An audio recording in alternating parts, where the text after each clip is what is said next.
This is a video on probability. What I'm going to discuss is I'll talk about the definition of probability. I'll talk about the addition rule for probability. I'll talk about the multiplication rule for probability. And we'll also look at contingency tables and finding probabilities using these tables. And finally, I'll do a little example with the lottery. So let's start out with the definition of probability.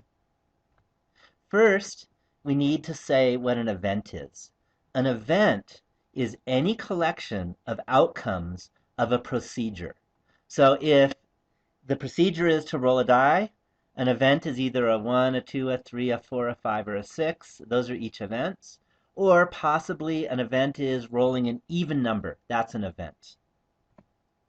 So a simple event is an outcome that is not a collection of simpler components. So for example, rolling a die, rolling a 2 is a simple event. On the other hand, rolling an even number is not a simple event because rolling an even number is a collection of a 2, a 4, and a 6.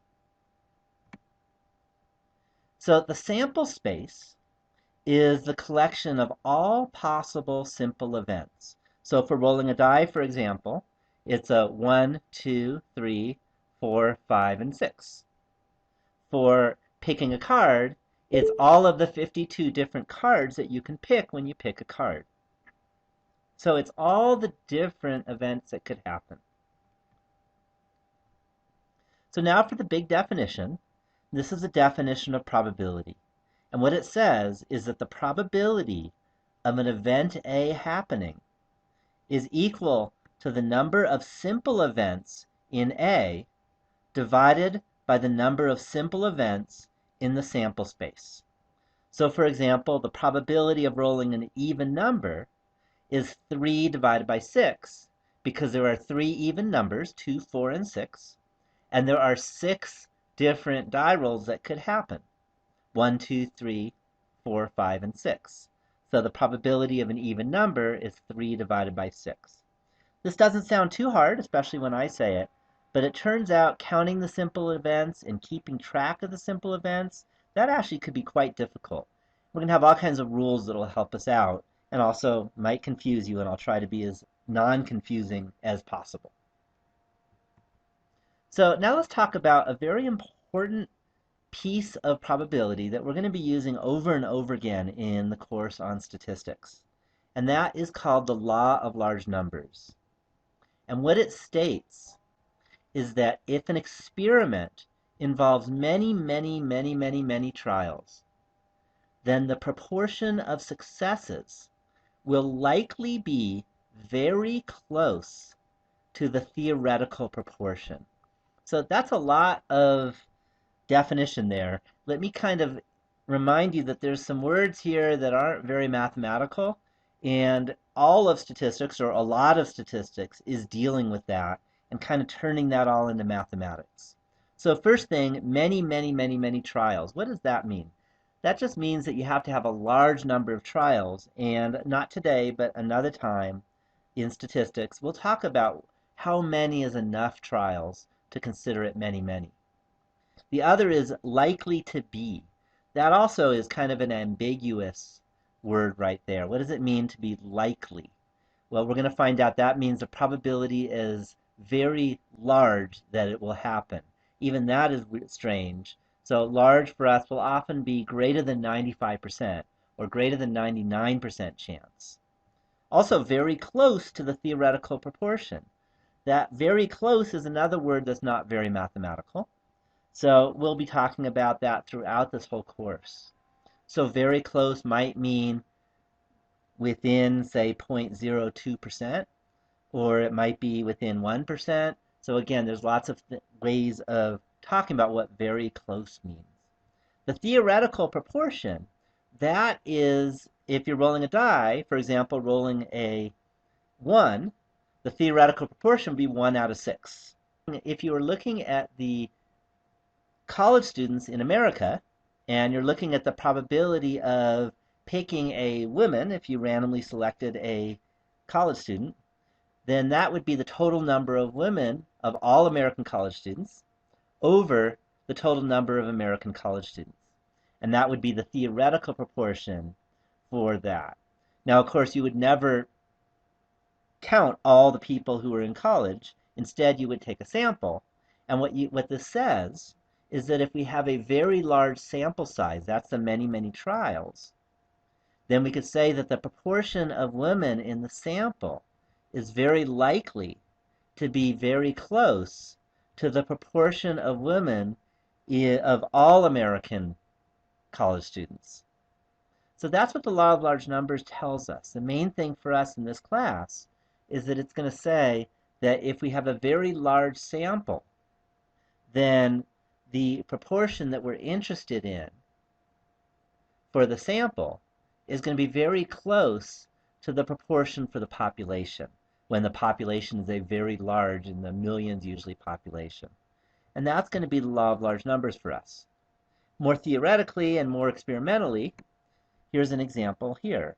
If you toss a fair coin 1 billion times, it's highly likely that the proportion of heads will be very close to 50%.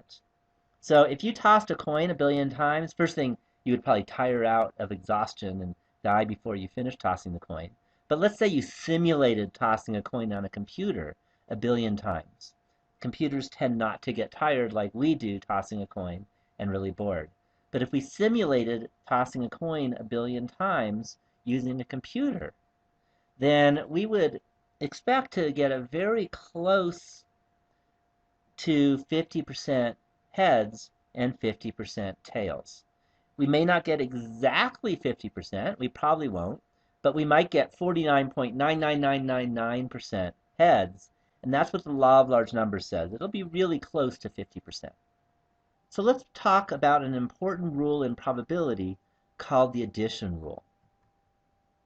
So to talk about that, first I want to talk about a little bit of vocabulary or symbolism, I guess. And that is, we always use the word P to represent the probability of, and A and B typically are the letters we're going to use to talk about events occurring. And then OR is going to mean that either A occurs, B occurs, or both occur. And that's going to be probability of A or B means one of the two or both of the two occurred. So what the addition rule says is it helps us find out what the probability of A or B is. And that is that the probability of A or B is equal to the probability of A plus the probability of B minus the probability of A and B. So A and B means both of them must have occurred for that to be true, to include that in that probability. So for example, let's suppose that a room has 4 girls, 3 women, 2 boys, and 6 men. So let's find the probability of a male or a child. So I'm going to let M correspond to being a male. So males are boys and men, of course. And children are boys and girls. So we can use the addition rule, and that says the probability of being a male or a child is equal to the probability of being a male plus the probability of being a child minus the probability of being a male and a child. And let's look at the numbers for that. If you look at the males, well, there were 2 boys and 6 men. That's 8 total males in the room. Out of 15 people in the room, that was 4 plus 3 is 7, plus 2 is 9, plus 6 is 15. That's where I get the denominator. And then plus the probability of being a child. Well, there are 4 girls and 2 boys, so there are 6 children. So that's where I get 6 divided by 15 total people in the room. And then to be a male child, that means the person is a boy. And there are 2 boys in the room. So the probability of being a male and a child is 2 divided by 15. And notice that 8 over 15 plus 6 over 15 minus 2 over 15 is equal to 12 over 15. And you could put that in decimal form. You could reduce the fraction. I'm not that interested in that. More, I want you to understand how to use the addition rule to calculate probability. So now I'm going to talk about the rule of complements. So first let's talk about some symbols that are used for complements. Sometimes they'll use an A prime. Sometimes you'll see an A with a C as a superscript. Sometimes you'll see an A with a bar on top. There's lots of different symbols. Here I just write A prime. And we call that the complement of A. And what that means is it represents the outcome of A not occurring. And the big rule says that the probability of A not occurring is equal to 1 minus the probability of A occurring. This will make total sense as soon as you see an example. So the example I have is that if the probability of winning the game is 0.2, so 20%, then the probability of losing is 0.8 or 80%. It's a very, very simple rule, this rule of complements, but it's also probably the most important rule and useful rule of probabilities that we're going to be having in this class. And you're going to see it over and over again throughout the course. So I'll show you how to use that on another slide with an example other than this little easy example. Another rule we have is called the multiplication rule. So what it says is that if an experiment is run twice with replacement, then the probability of A and B is equal to the probability of A times the probability of B. As an example, let's suppose I pick 2 cards, but in a special way. I'm going to take a regular old 52 card deck that has 4 aces, by the way, and I'm going to pick a card, look at it, put it back in the deck, mix it a bit, and then pick another card and look at it. So I want to look at the probability of picking a card, seeing an ace, putting it back in the deck, picking another card, and seeing another ace. To find that probability, it helps to use this multiplication rule, because notice that this particular experiment is done with replacement, because we are putting it back in the deck after we've looked at the card. So we can say the probability of A1, I'm calling that A1, meaning the first card is an ace, and A2, meaning the second card is also an ace, is equal to 1 in 13, and that's reduced from 4 aces out of 52 cards. Or you could say there are 13 values, and one of those is an ace. So 1 out of 13 for the probability of the first card being an ace. And then since we have replacement, the probability of the second card being an ace is also 1 out of 13. And what that is 1 over 169 when I do the multiplication. Notice this is very different than without replacement. So without replacement, this is not true. We actually get a different answer, and we'll talk about that next. So let me continue on. I want to talk about conditional probability. So to define that, I say the probability of an event A occurring, given the knowledge that B has already occurred, is denoted by the conditional probability statement. Probability of A, and we read this little vertical line segment with the word given. This says probability of A given B. So an example, let's suppose I pick 2 cards, and now I am not going to replace the cards. I'm going to pick a card, I'm going to look at it. I'm going to take that card that I just looked at it, I'm going to put it aside. I'm not going to put it back in the deck. And then I'm going to pick a second card and I'm going to look at it. So the question is, what is the probability that the second card is a king, given that the first card is a king? So to find that probability out, it's no longer just 1 out of 13 or 4 out of 52, because we have information that the first card was a king. And because we know the first card was a king, we looked at that first card and we saw a king. There are only 3 kings left in the deck. There are also only 51 cards to choose from because we took that first king and we put it aside. That means there's only 51 cards left. So we could say the probability that the second card is a king, given the first card is a king, is equal to 3 divided by 51. If you want to reduce that as 1/17, you can, or decimal, I don't really care so much. So we have another multiplication rule that involves conditional probability. And that is that the probability of A and B is equal to the probability of A times the probability of B given A. Notice that this is different than the multiplication rule when we have events at which we had with replacement. Without replacement, you're forced to write it as probability of A times the probability of B given A.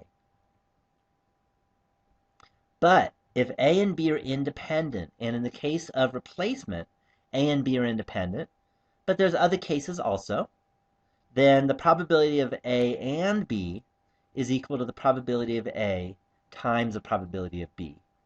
So an example of 2 events being independent, let's suppose I flip a coin and then I roll a die. And let's suppose A is the event that the coin is ahead, and B is the event that the die rolls on a 6. Then those are independent events, because the probability of A and B, that is equal to 0.5 times 1/6, which is the probability of ahead times the probability of rolling a 6. So notice that this equation does work. So the events A and B are independent. So there are actually 3 different equivalent definitions of independent. If you have one, you have the other 2. If you don't have one, you don't have the other 2. So the first one is the one I just said. The probability of A and B is equal to the probability of A times the probability of B. The second one is the probability of A given B equals the probability of A. So, for example, if I know I just flipped ahead, that tells me nothing about what the roll of the die is going to be if I now roll a die. So the probability of A given B is equal to the probability of A here.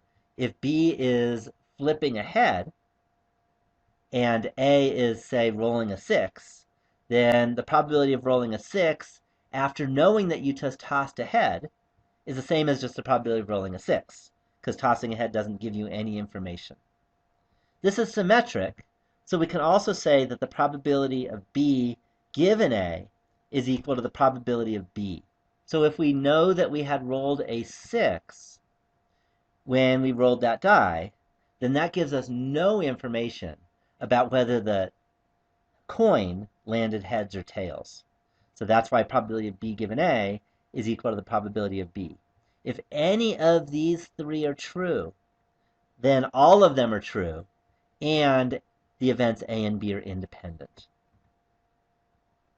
So independence implies knowledge that one occurred does not change the probability that the other will occur. That's kind of the general way of stating it, but without doing the calculation, you can't be sure that they're independent. So here's an example. Let's suppose that out of 195 students who transferred from the community college last year, 112 took elementary statistics. 113 of the transferring students were women, and there were 78 women transferring students who took elementary statistics. That's a lot to talk about it. The question is, are the events women and took elementary statistics independent for transferring students? So let's talk about this one little piece at a time. We get to choose any of those 3 equations to check to see if they're true. I'm going to first say the probability that somebody chosen at random took elementary statistics. Well, there were 112 people who took elementary statistics out of 195 total people, and people being transfer students. So that's 112 divided by 195, and I put that in my calculator. I got about 0.574. On the other hand, if we look at the probability that somebody took elementary statistics, given that the person is a woman. So now we're restricting our population to only women because we know that that person is a woman. Well, we know that there were 113 women who were these transfer students. So that's the denominator. That's a new sample space because I'm given the person is a woman. That changes the sample space to being a sample size of 113. Of those 113 women, 78 took elementary statistics. So the probability that somebody took statistics, given that they were a woman, is 78 divided by 113. And I put that in my calculator, and I got that that was about 0.690. Now notice that 0.574 is not equal to 0.690. In other words, we can say that the probability of A is not equal to the probability of A given B. So that taking statistics and being a woman are dependent events. Okay, they are not independent, so we say they are dependent. Okay, now let me talk about a very useful, not quite precise, but good enough for statistics, piece of information that talks about independent events. And that is the following. If the sample size is no more than 5% of the population size, then we can treat the solutions as independent events, even though they are slightly dependent. So this is especially useful in surveys taken from a large population, such as all Americans. And the idea, unlike the cards, when you're picking a card, and if you pick a king, and then you pick a second card, now there's a really big difference in the chance of getting another king. It went from 1 in 13 to 3 out of 51, or 1 out of 17. And 1/13 and 1/17 are actually pretty different. On the other hand, let's suppose we took a sample we asked 2 Americans at random. And the question is, are you a male or a female? Let's keep it easy. Well, if the first person that we asked was male, and then we do a without replacement study, which means the second person cannot be the same as the first person. Technically, we now have a different population because we're now not allowed to take that first person. But have things really changed in terms of gender distribution very much if that first person we took out of the population and now we're going to ask a second person? Because maybe to 5 decimal places or so, maybe more than that, the probability of picking a woman, for example, hasn't changed to that many decimal places. So that's what this independence guideline uses. It says that in surveys, when we're talking about surveying all Americans or all trees in the Sierra Nevada mountains, if we look at a few trees, then even though we're not replacing the tree, we're making sure we're not duplicating, we can treat it as being independent. So that's going to be really important throughout the course. Okay, now let's talk about tables and probability. So here's an example. The table below shows the outcome of a recent survey on students' major. So let's see how you read this first. First, we got male and female. We got science, humanities, and other. So notice this 60, for example, means that there are 60 students who are male humanity majors. That's how you read this table. So let's use that to calculate some probabilities. So if a student is selected at random, find the probability that the student is, first, not a science major. Well, to find out the probability the student is not a science major, we can use a rule of complements. And we could say the probability that they're not a science major is 1 minus the probability that they are a science major. Well, how many science majors are there? There's 70 plus 50. That's how many science majors there are. And then how many total people are there? That's 70 plus 60 is 130, plus 30 is 160, plus 50 is 210, plus 80 is 290, plus 10 is 300. So notice there are 300 total students that were surveyed. So 70 plus 50 over 300, that's the probability that they are a science major. 1 minus that is the probability that they are not a science major. That's the rule of complements. And if you work that out, I got 180 over 300. Okay, now let's find the probability that this randomly selected student is male given the student is a science major. So if we're given the student is a science major, that means we're only looking at this area right here, science majors. We ignore all the other students. So we have a new population, and it's a population of science majors, and we want to find out amongst the population of science majors, what's the probability that the person is a male? So to do that, we just say, well, how many males are there amongst the science majors? There's 70. And how many science majors are there? That's 70 plus 50 is 120. And that's it. It's very easy if you know what to do, but it's also very easy to get confused. So when we have a problem that's asking for a given, so we're given information, that means we're restricting the population to just these science majors. Okay, now let's find out the probability that the student is a female and a humanities major.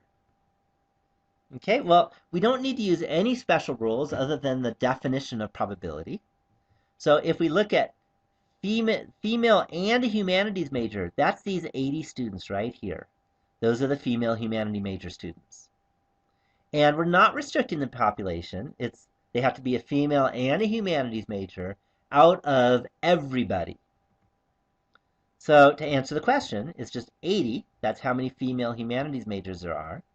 Out of 300, that's how many students there are. Okay, now find the probability that the student is a male or a humanities major. Now I can use the addition rule. And that says the probability of being male or humanities major is the probability of being male plus the probability of being a humanities major minus the probability of being a male and a humanities major. So the probability of being a male, well, there are 70 and 60 is 130 and 30 more is 160 out of the 300 total students. The probability of being a humanities major, that's 60 plus 80 is 140 out of the 300 total students. And then there are 60 male humanity majors out of the 300 total students. 160 plus 140 minus 60 is 240. So the answer is 240 divided by 300. Okay, let me give you a little fundamental rule of counting, and it says the following. For a sequence of two events in which the first can occur in m ways and the second in n ways, the events together can occur in a total of m times n ways. This is very similar to the multiplication rule of probability, but now we're just counting the number of ways something can occur. So an example is if I pick a card from a 52 card deck and then roll a 6-sided die, then there are 52 times 6, and if I do that arithmetic, I got 312 different possible outcomes. And that's the multiplication principle.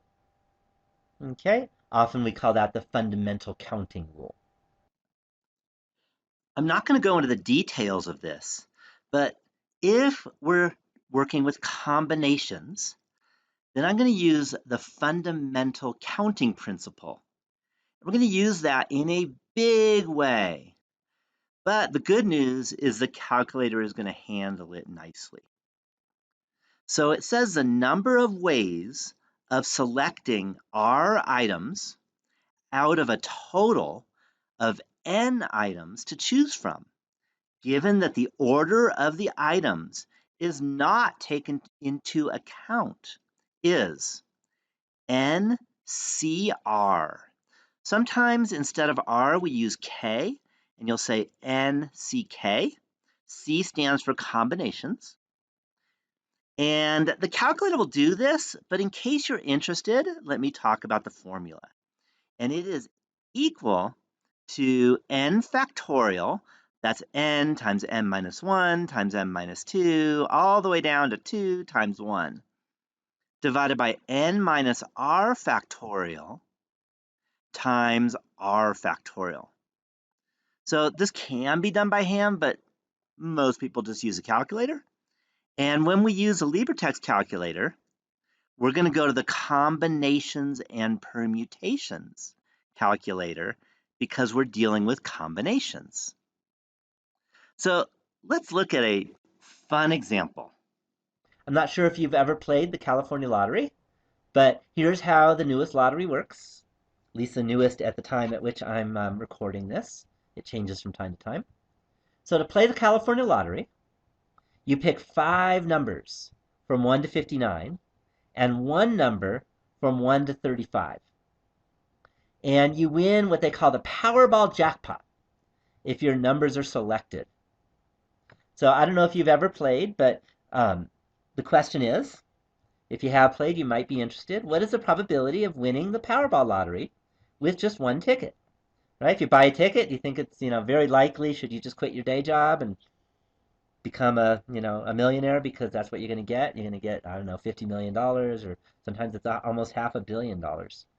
So the question is, what is the probability of winning? So notice, in order to answer this question, we can think of it as the numerator. The only way to win is for the California lottery officials to pick your numbers. And there's only one way for the California lottery officials to pick your numbers, and that's for them to pick those numbers. So the numerator is going to be a 1. The denominator is quite interesting. First, for these 5 numbers, from 1 to 59, the order in the lottery turns out not to matter. What matters is that they picked your numbers, not which order they picked them, for these 5 numbers. That's a whole different thing for the Powerball number. But for these 5 numbers, since the order doesn't matter and we're picking 5 numbers from 1 to 59, that number of ways of doing that is 59C5. But then you also have to get lucky, and they have to pick your Powerball number, the 1 to 35 number. There are 35 ways of doing that, of course, because it's 1 to 35. And since they're independent, what they picked from 1 to 59 for these 5 numbers is independent of the Powerball number, it turns out. So if you realize that, then we can use the multiplication principle and say the denominator, which is the total number of numbers that can be picked, will be 59C5 times 35.